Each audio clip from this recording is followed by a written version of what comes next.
Boa noite a todos. É bom ouvir esse boa noite com entusiasmo, porque, na verdade, nós estamos aqui para fazermos uma troca de energia, uma troca fluídica. Na época da pandemia, era muito cômodo ficarmos em casa fazendo as palestras, mas nada como o contato com a pessoa, com as pessoas, olhando no olho, e essa troca é, de fato, fundamental. Dá licença que eu vou pegar na mão, que eu acho que eu prefiro. Não, pode deixar. Já.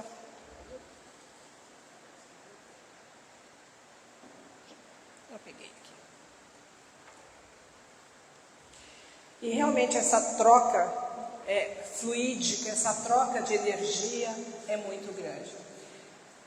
Quando a Valderez se referiu à minha pessoa, eu, na verdade, costumo dizer que a Sandra não tem importância nenhuma. O que importa é o que a Sandra vem fazer e o que a Sandra vem dizer. Então, ela fez toda essa apresentação, mas não seria necessário fazê-lo, porque o que é mais importante é a mensagem de Jesus à luz da doutrina espírita. Somos apenas um instrumento a qual nós estamos aqui para poder falar, mas também para aprender. E eu costumo dizer que o fato de falarmos muito, graças a Deus, vai fazendo com que cada um de nós que fala possa de fato se modificar e se transformar. Porque se vocês conhecem aquele ditado que diz: água mole em pedra dura, tanto bate até que fura. Então, de tanto eu falar, eu vou me convencendo que eu tenho que mudar. Aliás, eu já mudei um pouquinho. Eu costumo dizer que antes da Sandra ser espírita, porque eu não nasci num berço espírita, eu chamo ela de Valderez porque ela é uma menina, ela tem um espírito jovem, eu não vou chamá-la de dona de jeito nenhum. Quando a Valderez falou que eu estou há 40 anos na doutrina espírita, eu não nasci num berço espírita, mas eu vim para a doutrina e a partir do momento que eu tive contato com essa doutrina, eu passei a ficar mais vigilante em relação à minha pessoa, ao meu comportamento. Porque antes de ser espírita, eu tinha um pavio curto. Ou seja, se alguém viesse falar comigo e eu não gostasse, eu retrucava. Quantas vezes eu abaixei, naquela época era a manivela do carro, né? Para a gente abrir a janela do carro, na verdade a gente abria. Quantas fechadas de carro que eu não tive, que eu abaixei e xinguei o condutor do outro carro. Ô, seu barbeiro, né? Você tirou carta por telefone. Hoje eu não faço mais isso. Eu não abaixo o vidro do carro, eu não xingo.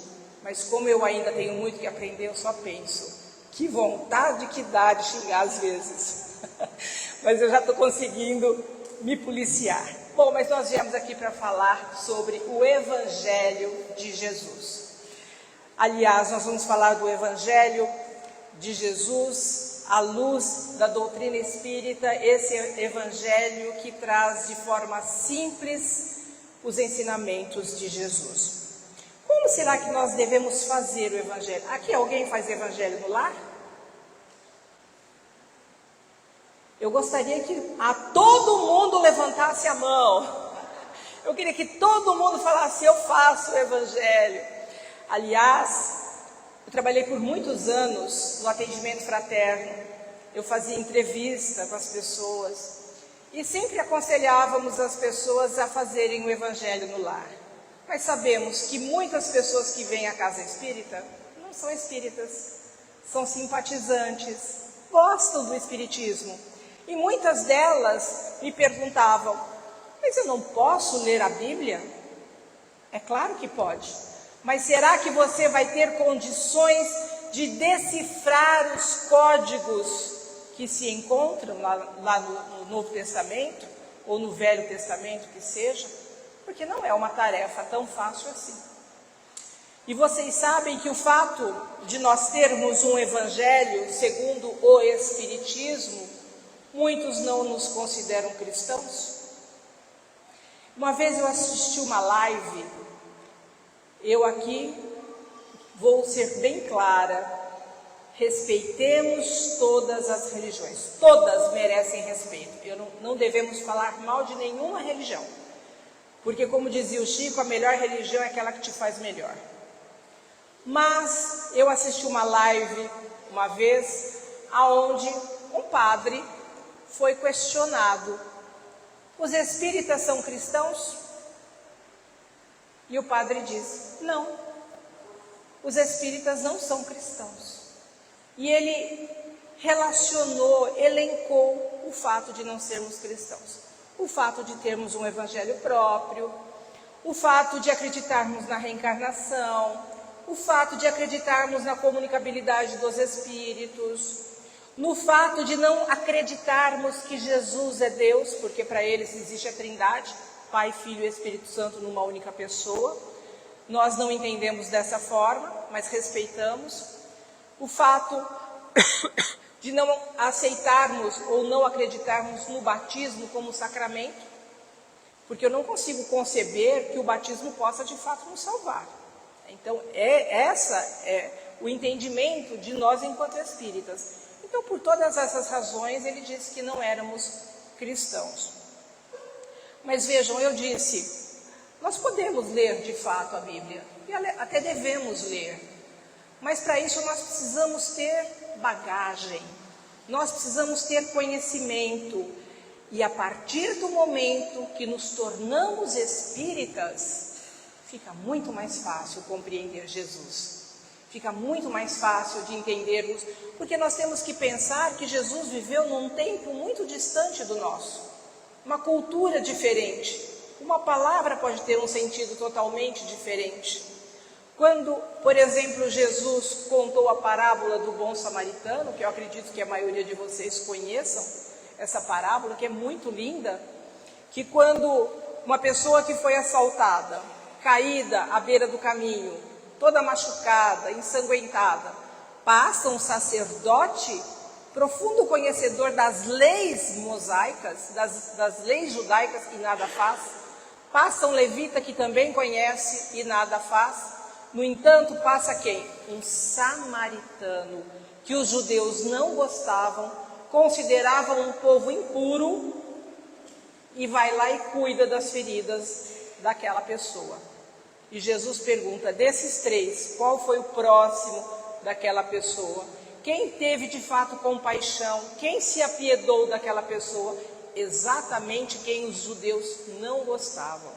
Isso serve para todos nós, porque nós temos o hábito de julgar a aparência, julgar as pessoas pela religião, pela raça, pela forma que se veste, quando não sabemos o que vai no coração. Hoje, samaritano é sinônimo do quê? De bondade, é sinônimo de fato de compaixão, de piedade, de solidariedade, mas não era isso na época. E ainda hoje, muitos agem exatamente julgando o outro pela forma como se veste, como se comporta, mas não sabemos o que vai de fato no coração dessas pessoas. Então vejam, para que nós possamos entender Jesus, nós temos que conhecer um pouco da história, conhecer por que razão os samaritanos não gostavam dos judeus e os judeus não gostavam dos samaritanos.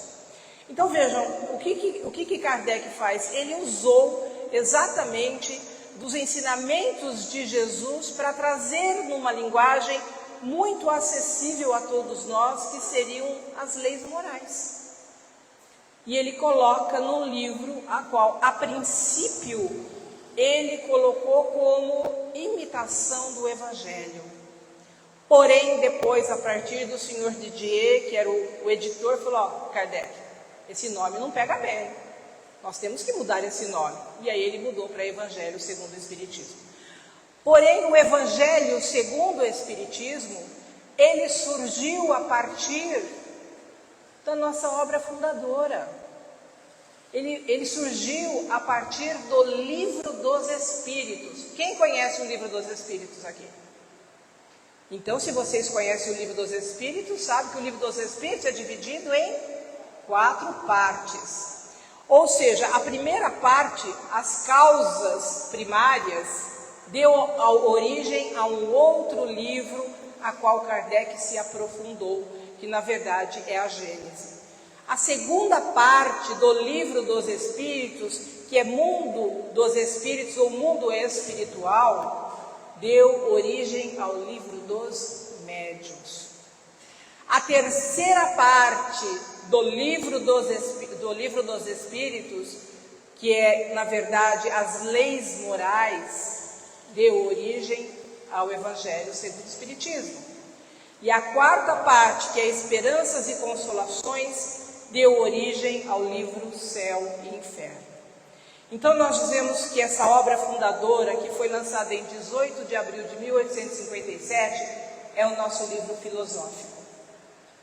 É o livro que Kardec foi estudar toda a questão da fenomenologia que acontecia na época em Paris, que é aquelas mesas que pareciam que respondiam de forma inteligente, e a princípio Kardec achou que fosse um embuste, fosse um engano, alguém estaria fazendo isso, e ele então vai estudar e percebe que realmente havia uma inteligência por trás disso, a qual nós chamamos de espíritos.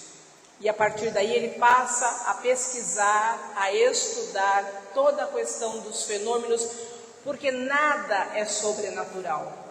Tudo é muito natural, os fenômenos sempre existiram. Acontece que só foi estudado de forma sistemática a partir de Kardec. E ele ainda diz na introdução do Livro dos Espíritos que ele se admirava de outros estudiosos na época não terem se interessado em estudar os fenômenos, quando ele o fez, para trazer essas informações importantes a todos nós.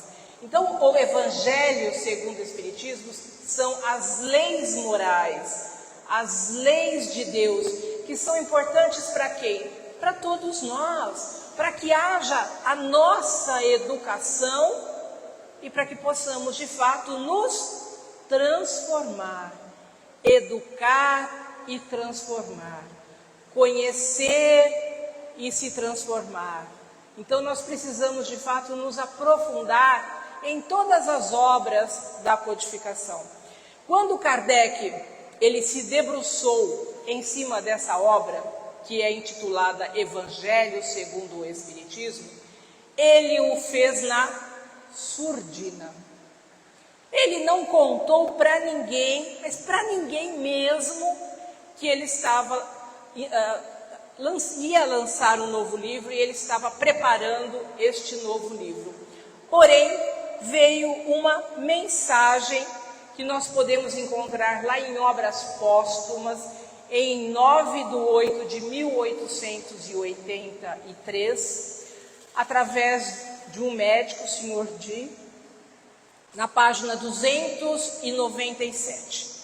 É importante porque eu disse, ninguém sabia que ele estava lançando ou trabalhando essa nova obra. E o Espírito veio e traz uma comunicação comprovando exatamente que os Espíritos sabem tudo. Nós podemos enganar as pessoas, mas não enganamos os Espíritos. E ele sabia exatamente o que Kardec estava fazendo. Ele diz assim, ele diz a Kardec: este livro de doutrina terá influência considerável, porque explana questões de interesse capital, ou seja, de forma significativa. Não somente o mundo religioso encontrará nele as máximas de que necessita, como as nações em sua vida prática, dele aurirão instruções excelentes. Fizeste bem ao enfrentar as questões de elevada moral prática, do ponto de vista dos interesses gerais, dos interesses sociais e dos interesses religiosos. Então vejam a importância o Espírito falando da importância desta nova obra. E eu vou aqui abrir um parênteses, quando ele diz de questões de interesses religiosos. É importante as pessoas saberem que o Espiritismo, Kardec não disse religião espírita. O que ele disse? Doutrina. Por que ele disse doutrina espírita? Porque doutrina é um conjunto de conceitos filosóficos, científicos e religiosos. Mas não é... O que é filosofia? A filosofia é a busca do saber e do conhecer através da razão. Kardec foi um grande filósofo, porque ele buscava a razão em tudo. Ele partia da dúvida para chegar à certeza. Então a filosofia é a busca do conhecer através da razão, do questionamento por quê, como, para quê. O questionamento é fundamental na filosofia, para você encontrar as respostas. E a ciência?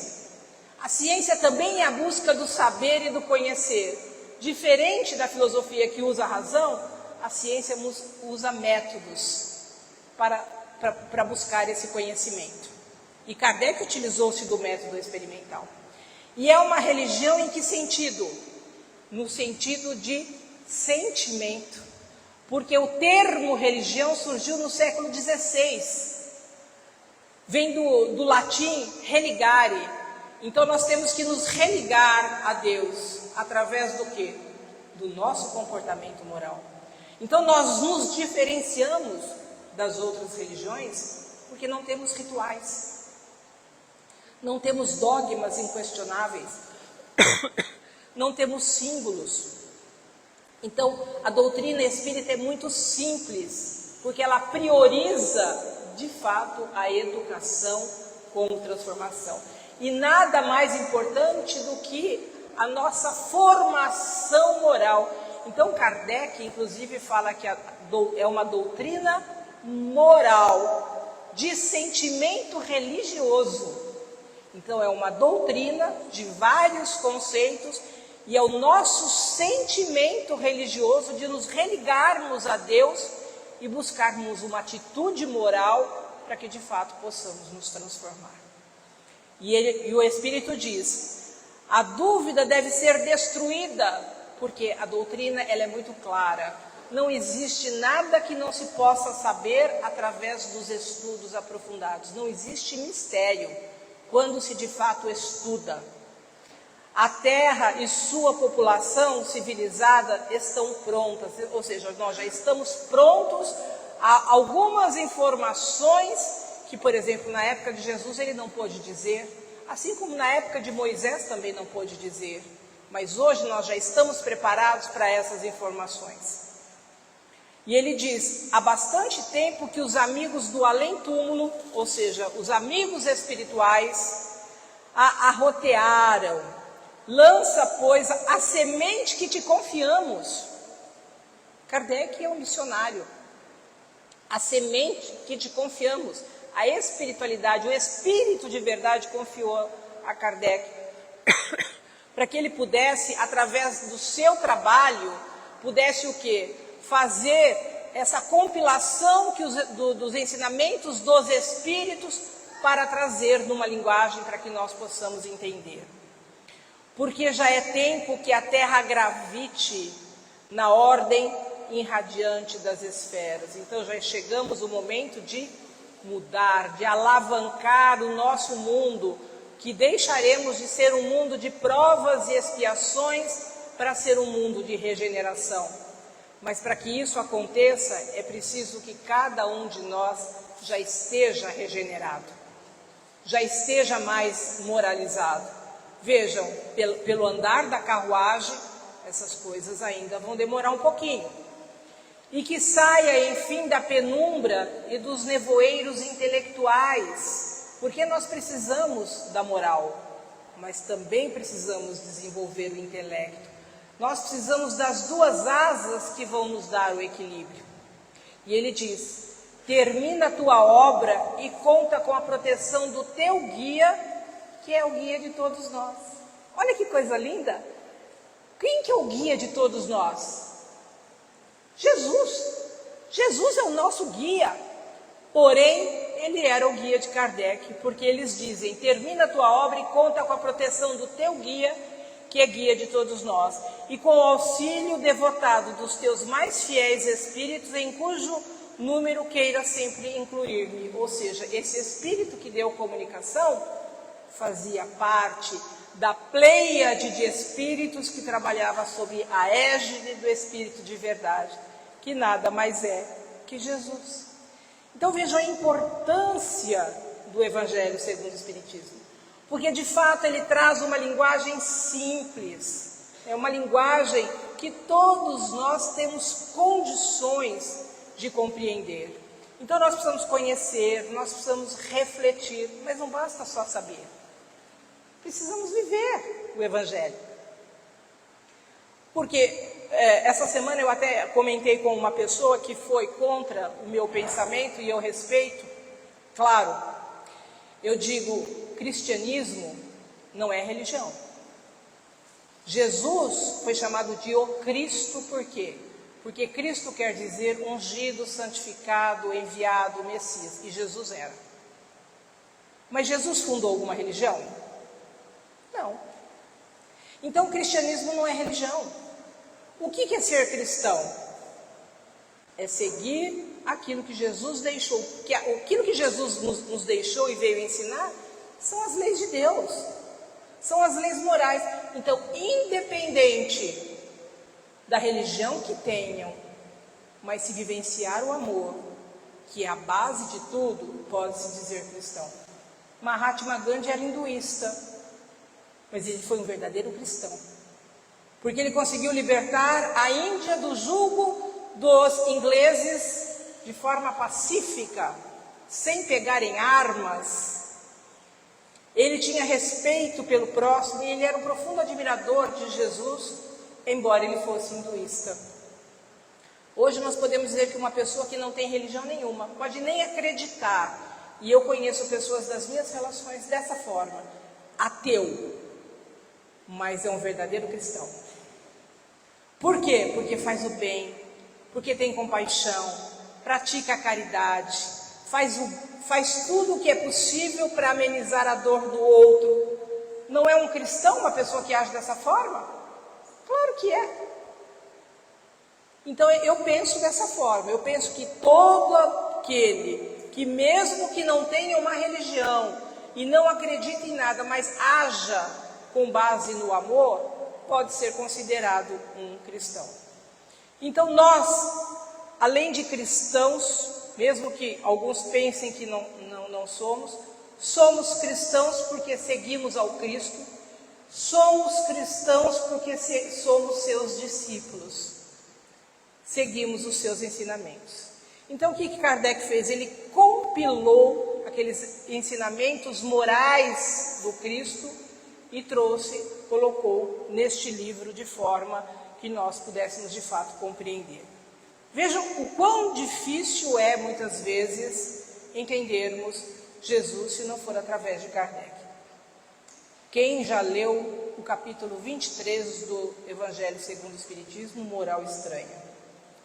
É o capítulo mais difícil do Evangelho, porque Jesus diz algumas coisas no Evangelho que, se você não se aprofundar, se você de fato não decifrar aquilo que lá se encontra, você não vai entender. Porque nós precisamos buscar o espírito da letra e não a letra do espírito. Tem pessoas que querem ali decifrar ao pé da letra, como muitos dizem, e não podemos fazer isso. Por isso que eu disse que ler os textos que são considerados sagrados, os textos evangélicos, não é uma tarefa tão fácil assim. Quando Jesus diz, e Kardec coloca brilhantemente lá no Evangelho segundo o Espiritismo, todas as falas de Jesus que de fato nos parecem estranhos, e ele intitula moral estranha. Quando Jesus disse odiar pai e mãe, irmão, irmã, filho, para poder ser meu discípulo. Como assim odiar pai e mãe, se Jesus falava que deveríamos honrar pai e mãe? Quando Jesus diz abandonar pai e mãe, irmão e tudo mais, o que ele quer dizer com isso? Ele quer dizer que devemos deixá-los sem exigir aquilo que eles não podem nos dar. Não devemos querer que eles sejam perfeitos, mas que eles possam ser exatamente o que são e respeitá-los como são. Deixar os mortos enterrar os seus mortos. Como assim um morto pode enterrar outro morto?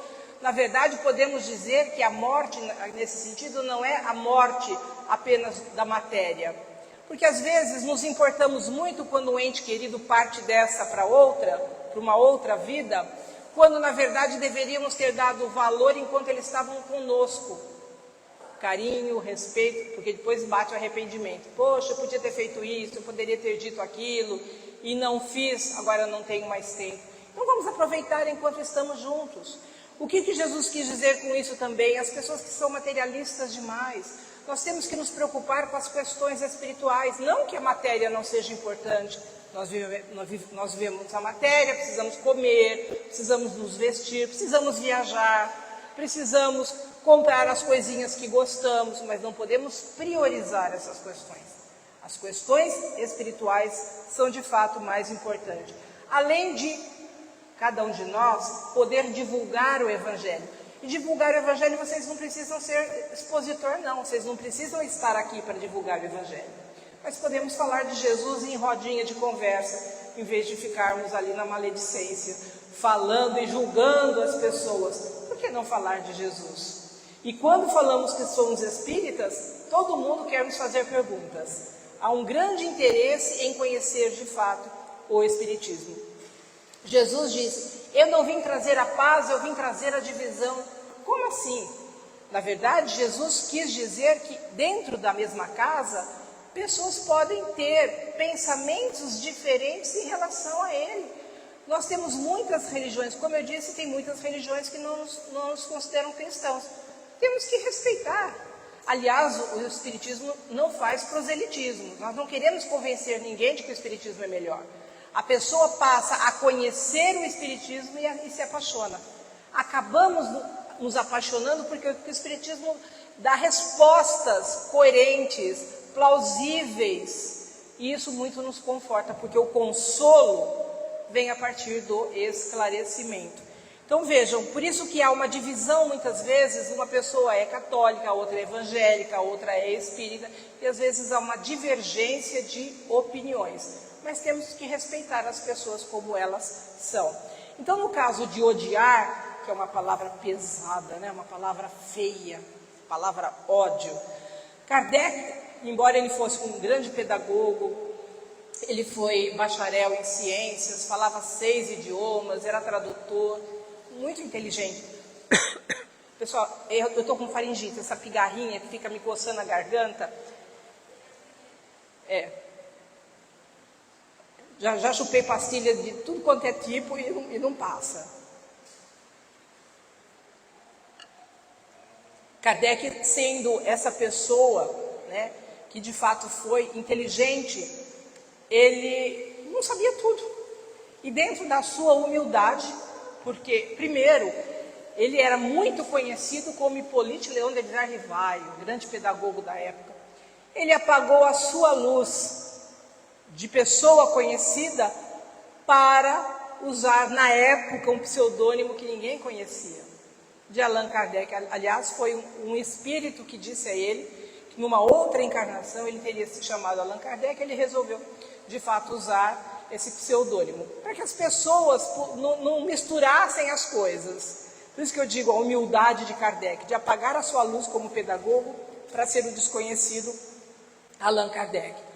E ele então foi buscar alguém que sabia mais do que ele. Quando hoje a gente percebe que muitos querem ser donos da verdade, né?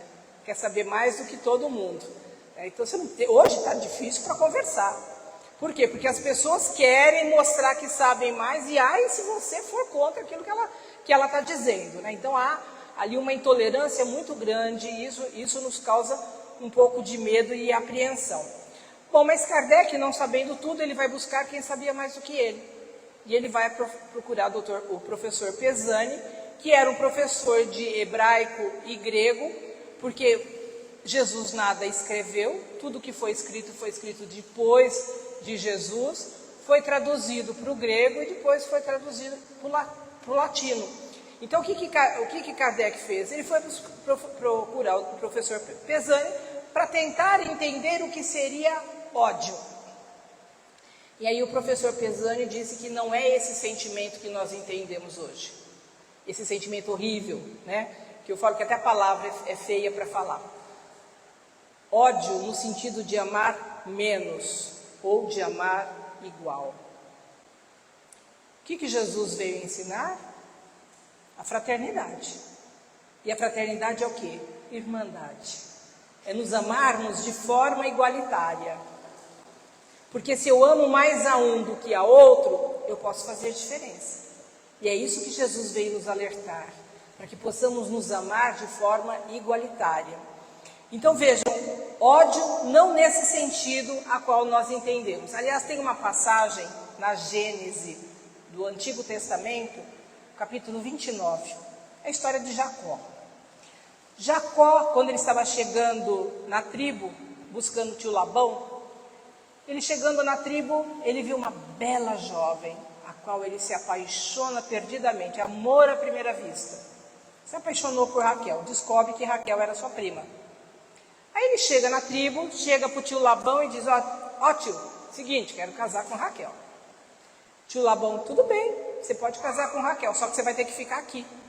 Não tem problema não, eu fico. Chegou no dia do casamento, casou, lua de mel, não tinha casado com Raquel, tinha casado com a Lia, a irmã da Raquel, porque a Lia era mais velha, e na época a mais velha tinha que casar primeiro. É claro que Jacó foi tirar satisfação com o tio Labão, né? Queria casar com a Raquel, você me dá Lia? Muita calma nessa hora, Jacó. Eu também te dou Raquel como esposa. Continue na tribo que você vai casar com as duas. E ele ficou e acabou casando com as duas. E aí está lá na Gênese 29, quando diz assim: Jacó amava Raquel mais que a Lia, e Jeová, ou seja, Deus, vendo que Lia era odiada. Percebem que não é ódio no sentido que nós entendemos, mas ódio amava menos a Lia, ele amava mais a Raquel. Por isso que eu falo, não é tão fácil assim nós entendermos as Escrituras. Então, o Evangelho, segundo o Espiritismo, eu tenho para mim que muitos de vocês fazem de forma aleatória. Abrem o Evangelho e lê a mensagem que lá se encontra, aonde caiu. Nananina não. Para que a gente possa fazer desta forma, primeiro nós precisamos estudar o Evangelho desde a sua introdução. Aliás, nenhum livro se lê sem começar pela introdução. Porque a introdução fala muito do livro. E às vezes, no meio do livro, há algumas passagens que nós não vamos entender. Por quê? Porque pulamos a introdução. Então, a introdução do Evangelho segundo o Espiritismo é muito importante para a gente entender o contexto do Evangelho. Por exemplo, lá Kardec fala, né, que o Novo Testamento, né, as Escrituras, ele dividiu ali em 5 partes. A primeira parte ele fala os atos comuns da vida do Cristo, ou seja, a história de Jesus. Quando para nós, hoje em dia, isso não importa mais. O que importa de fato é aquilo que Jesus deixou. Aí no segundo ele fala dos milagres. Jesus não fez milagres. Jesus produziu fenômenos. Jesus curou? Curou quem podia ser curado.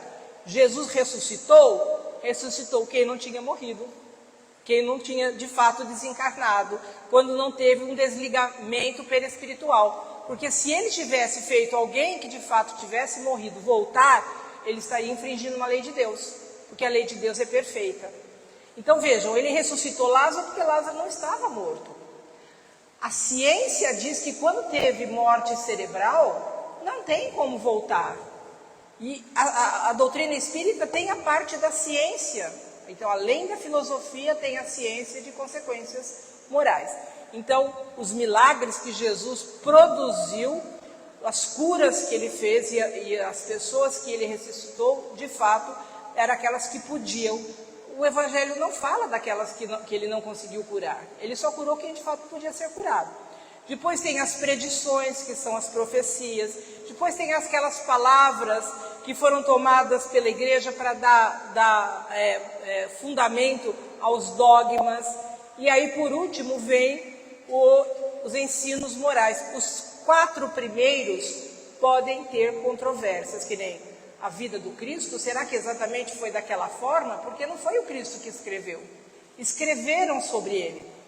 Então pode haver algumas controvérsias em algumas coisas. Agora, a questão moral do Cristo, essa é perfeita. Por quê? Porque são as leis de Deus. Aliás, Augusto Cury, que é um grande psiquiatra, era ateu. E ele um dia resolveu ler o Novo Testamento, estudar o Novo Testamento. E ele ficou maravilhado, ele ficou encantado. Ele falou que tinha uma personalidade, ele tinha uma individualidade, não podia ser obra de várias pessoas. A partir daí ele se tornou cristão, porque ele encontrou ali algo superior que tocou, de fato, a sua alma, o seu coração. E a partir daí ele se tornou, de fato, um seguidor do Cristo. Então os ensinos, eles dão condições de salvação, porque Jesus ele veio dar condições para que nós nos salvássemos através dos ensinamentos morais. Então no Evangelho segundo o Espiritismo, Kardec fala que as religiões ou seitas estão mais ligadas a misticismo, dogmatismos e rituais. A doutrina espírita não tem nada disso. Tudo que tem na doutrina espírita é necessário usar a razão e o bom senso, e a ciência já está provando muitas das suas teorias, podemos dizer, como a reencarnação, como a comunicabilidade dos espíritos. Os psiquiatras hoje já estão levando em conta que muitos daqueles que são supostamente chamados pessoas com transtornos mentais seriam nada mais do que pessoas obsediadas. Eles já estão levando em conta isso também. Então veja a importância do Evangelho. Leon Denis, no seu livro Cristianismo e Espiritismo, ele diz que os homens ficaram tanto tempo presos a rituais e dogmas que esqueceram de Jesus. E é uma verdade, porque rituais e esses dogmas inquestionáveis não levam a nada. Nós precisamos usar, de fato, a razão e o bom senso. Por isso que o Espiritismo se diferencia das outras religiões. Porque ela abrange todas as áreas do conhecimento. Nós podemos dizer que o Espiritismo é uma universidade. Nós aprendemos muito através dela. Então, lá na introdução, Kardec trata também da autoridade da doutrina espírita. Então, Kardec, ele utilizou-se da universalidade das informações. Não é como hoje, que por vir via mediúnica, todo mundo sai acreditando sem passar pelo crivo da razão. Precisamos analisar aquelas informações, porque um espírito sério não vem dizer qualquer coisa. Para ele vir, é aquilo que nós estamos precisando ouvir. E se há uma informação nova chegando, porque o Espiritismo ele é progressista, Kardec não trouxe uma doutrina fechada e pronta, porém, para que haja essa continuidade e as informações novas chegando, é preciso que haja uma universalidade dessas informações. O Evangelho também traz algumas notas históricas que vão fazer com que nós possamos compreender algumas terminologias que são usadas no Evangelho. Por exemplo, os samaritanos, como eu usei a parábola do bom samaritano. Por que os samaritanos não eram bem vistos pelos judeus? Então havia uma rivalidade entre samaritanos e entre os judeus. Porque os samaritanos, eles não aceitavam os doutores da lei, porque os doutores da lei eram aqueles que ensinavam fora dos templos, e o sacerdote dentro dos templos. Então eles só aceitavam os sacerdotes e não aceitavam os doutores da lei. Porque o sacerdote, eles vinham de casta, então os samaritanos aceitavam. Eles não aceitavam, por exemplo, um livro muito importante para os judeus, além do Pentateuco judaico, o Talmud é um livro muito importante, considerado sagrado para os judeus, e eles não aceitavam. Assim como os samaritanos não aceitavam o templo, que para os judeus era sagrado, tinha sido construído por Salomão, aquele mesmo templo que Jesus profetizou que não ficaria pedra sobre pedra, o mesmo templo que Jesus expulsou os vendilhões, mas os samaritanos não aceitavam. E houve também uma miscigenação entre os samaritanos, não eram considerados um povo puro por conta disso, porque casaram com povos de outras nacionalidades, que tinham outras religiões e por aí afora, por isso que eles não se davam bem, eles não se bicavam, como dizem hoje, né? Havia uma rivalidade muito grande. Os nazarenos, na verdade, a maioria faziam voto de castidade, abstinência de bebida, tinham o cabelo longo, repartido ao meio, ou seja, cortado a nazareno. Jesus era chamado de Jesus de Nazaré, porque ele se vestia dessa forma, seu cabelo era dessa forma, assim como João Batista também. Os publicanos, que nós vamos encontrar lá nos evangelhos, eram cobradores de impostos, assim como os peageiros, só que eram cobradores de impostos inferiores. Nós vamos ver os fariseus, que eram judeus ultraconservadores. Paulo de Tarso foi um fariseu que perseguiu os cristãos. Então ele não aceitava aquilo que, na verdade, não fosse o que ele conhecia na época, que eram as leis mosaicas. Haviam os escribas, que eram os escritores, uma espécie de secretários. A sinagoga, que para eles o que era mais importante era o templo que Salomão havia construído. Os saduceus, que eram um grupo de judeus que não aceitavam a imortalidade da alma, nem a ressurreição. Porque, na verdade, eles acreditavam que o espírito poderia voltar. Eles só não sabiam como se dava o processo da reencarnação. O termo reencarnação nós não vamos encontrar, mas há muitas passagens que vamos entender que eles falavam de reencarnação. Porque ressurreição do espírito é quando o espírito ressurge para a espiritualidade. E ressurreição do espírito e ressurreição da carne é quando o espírito volta à matéria. Haviam os essênios também, que eram povos considerados muito elevados. Alguns achavam até que Jesus conviveu com os essênios, mas se ele chegou a conviver com os essênios aprenderam com Jesus. E não Jesus aprendendo com os essênios, porque Jesus sabia tudo. Ele veio para ser mestre, ele veio para ensinar e não para aprender. Houve também os precursores do Espiritismo, que Kardec fala, que foi, na verdade, Sócrates e Platão. Por que eles são precursores do Espiritismo? Porque eles defendiam a imortalidade da alma, eles defendiam a reencarnação.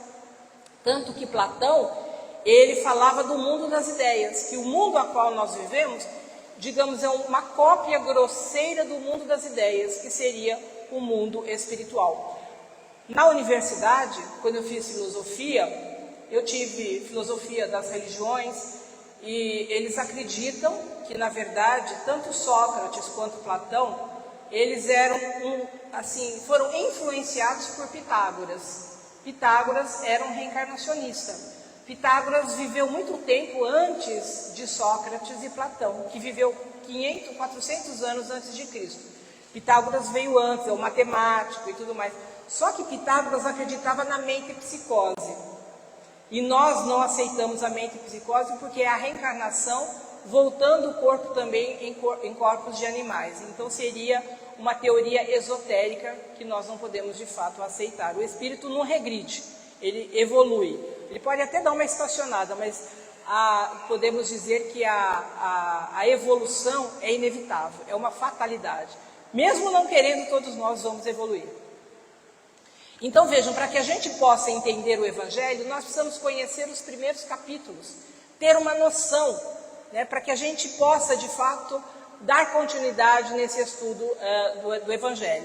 Quando Jesus diz, não vim destruir a lei, então Jesus ele não veio destruir aquilo que já se encontrava aqui, ele disse que veio apenas cumpri-la, ele veio clarear aquelas leis que Moisés já havia recebido, que é o Decálogo, no Monte Sinai. Porque enquanto Moisés dizia uma lei rígida para o povo rebelde na época, quando ele dizia não para tudo, não matar, não roubar, não cobiçar a mulher do próximo, tudo era não, Jesus veio dizer a mesma coisa de uma outra forma. Ele veio dizer aquilo que deveríamos fazer. Amar ao próximo, fazer aos outros o que gostaríamos que nos fosse feito. Veio falar da importância do perdão, da compaixão, da indulgência. Jesus veio dizer aquilo que deveríamos, de fato, cada um de nós fazermos. Aí ele veio falar, meu reino não é deste mundo. Quando eles esperavam alguém que viesse libertar os judeus do domínio dos romanos, que sentaria na cadeira que foi, no trono que foi de Davi, porque seria da descendência de Davi. E Jesus, ele não é rei nesse sentido, mas ele é o responsável pelo nosso planeta. Desde que a Terra se desprendeu da nebulosa solar, Jesus já estava trabalhando na Terra para que houvesse vida como é a nossa hoje, preparando a Terra para que houvesse vida como a nossa. Ele continua, ele não está em carne, mas ele está em espírito. Então muitos dizem, Jesus vai voltar, mas Jesus nunca foi embora. Como eu disse, ele só não está em corpo, mas ele está em espírito e está também sempre enviando aqueles que possam trabalhar com ele. Quando ele diz, há muitas moradas na casa do meu pai, não é só a terra que é habitada, mas o universo todo é habitado. Porque Deus não iria fazer esse universo só para o nosso deleite, né? É muito egoísmo da nossa parte, muita pretensão olhar para o céu e falar, que estrela linda, Deus fez aquilo para eu ficar contemplando. Não! Todo o universo é povoado. Na Lua, a vida, nós não vemos. Todos os planetas do sistema solar é habitado, nós não vemos. Dizem que a vida na Lua, no Sol, nós não vemos. Tudo é habitado em todos os lugares. Então há muitas moradas na casa do meu pai. Depois Jesus diz, ninguém pode ver o reino de Deus se não nascer de novo. Então aqui fica muito claro, quando nós conhecemos a doutrina espírita, nós entendemos que está falando de reencarnação. Não usa o termo reencarnação, mas imagina uma pessoa como Nicodemos, que chega a Jesus e diz, como é possível um homem velho entrar novamente no ventre de sua mãe? E aí Jesus diz, é preciso nascer da água e do Espírito, porque a água é vida. Fica sem tomar água 30 dias, você não sobrevive. Uma plantinha, fica sem botar água na plantinha para ver se ela sobrevive. Ela não sobrevive. Mas eles acreditavam, né, que a vida havia começado na água. Um pré-socrático, o considerado pai da filosofia, que foi Tales de Mileto, ele já defendia que a vida havia começado na água. Ele já defendia. Então os hebreus, de uma forma geral, acreditavam que a vida havia começado na água. Aí quem leu A Caminho da Luz vai ver que Emmanuel diz que as primeiras formas de vida, os protozoários, né, surgiram aonde? Na água. Foram se transformando, até que começaram a ter mutações, ficaram diferentes, até saírem e terem vida fora da água. Então a água simboliza a vida. Nicodemos continuou não entendendo, e aí Jesus disse a ele, é preciso nascer da carne e do espírito. Quem que nos dá a carne? Os nossos pais. Quando o óvulo é fecundado pelo espermatozoide, começa ali a formação do corpo. Então os nossos pais nos dão o corpo, mas o espírito vem de onde? Vem de Deus. Então é preciso que o espírito volte a um novo corpo para continuar o seu processo evolutivo. É a maior prova do amor de Deus por nós, a oportunidade que Ele nos dá, porque a vida é única, as oportunidades são muitas. Depois ele diz, o maior capítulo do Evangelho, bem-aventurados os aflitos, quando Kardec pega toda a questão da dor e do sofrimento e coloca nesse capítulo para que a gente possa entender, porque vivemos num mundo que a dor é inevitável. A dor é inevitável. Quem não passa por aflições? Quem não enfrenta problemas? Todos nós. Então nós temos que saber que a dor também é pedagógica. Nós aprendemos com ela. Então Kardec trata nesse capítulo, que é o maior deles, a respeito da dor e do sofrimento. Vejam que o Evangelho ele tem uma sequência lógica, uma sequência racional, não foi aleatório, porque depois das aflições vem o quê? O Cristo Consolador. Esse Cristo que veio nos consolar, mas também não só Ele, como Ele disse, eu vos enviarei o Consolador, que vai dizer tudo aquilo que eu disse e muito mais. Então vejam, nós precisamos conhecer o Evangelho, estudar o Evangelho, para que a gente possa entender Jesus. E depois nós temos no Evangelho, o capítulo 28, uma coletânea de orações, mas não é para a gente pegar as orações e ficar lendo. Oração não é decorada, não é da boca para fora. A verdadeira oração é aquela que nós sentimos. Você não precisa falar palavras bonitas.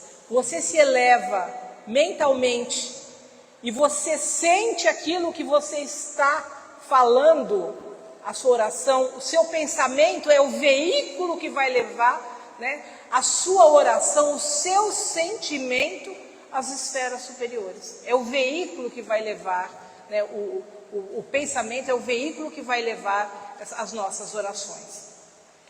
O Chico dizia uma coisa linda: quando uma mãe ora por um filho, ela arromba as portas do céu. Por quê? Porque nós, mães, temos uma ligação tão grande com os nossos filhos, porque nós carregamos por 9 meses.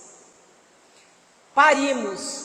É claro que há mães e mães, né? Porque tem umas aí que, pelo amor de Deus, mas a maioria de nós, graças a Deus, são aquelas que têm sentimento. Deus nos deu a sensibilidade por conta da maternidade. Então veja, nós parimos, nós acolhemos, nós cuidamos, nós alimentamos, fazemos tudo. E os filhos ficam marmanjos e a gente não corta o cordão umbilical. Meus filhos são barbados, eu falo que até hoje meus filhos saem, eu preciso saber onde eles estão, o que eles estão fazendo. Chego em casa, filho, você está com fome? Um tem 41 e o outro tem 33. Você tá com fome? Você quer alguma coisa?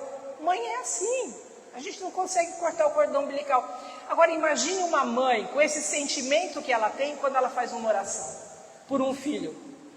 É como o Chico diz, arromba as portas do céu. Então nós temos que orar de coração. Orar com esse sentimento que as nossas orações chegarão até as esferas superiores. Portanto, meus irmãos, o Evangelho é para ser estudado, é para ser refletido, mas principalmente, o Evangelho é para ser vivido.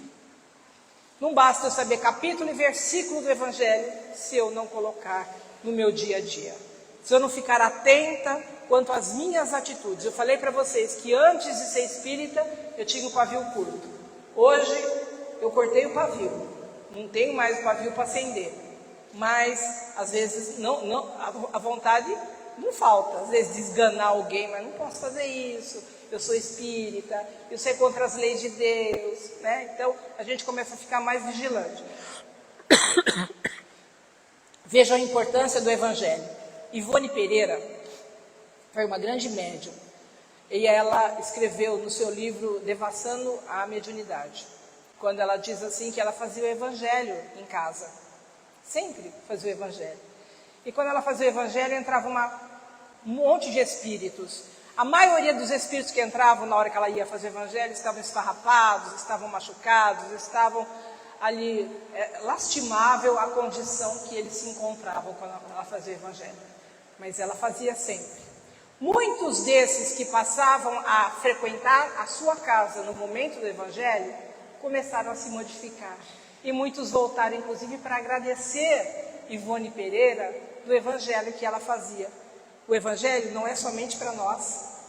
Nós fazemos o Evangelho para nós, mas com certeza também para muitos espíritos que acabam nos acompanhando. Eles passam a conhecer também um pouquinho o Evangelho de Jesus. Então, quando nós compreendemos o Evangelho, depois de tê-lo estudado, desde a introdução até o final, depois de ter estudado, nós podemos fazer os Evangelhos de forma aleatória. Abri-lo e ler, mas principalmente nós precisamos o quê? Nós precisamos fazer com que o Evangelho possa tocar os nossos corações, tocar as nossas almas, porque senão de nada vai adiantar. Por isso nós temos que fazer como disse Paulo de Tarso. Nós temos que ter Jesus em nossos corações. Uma boa noite a todos.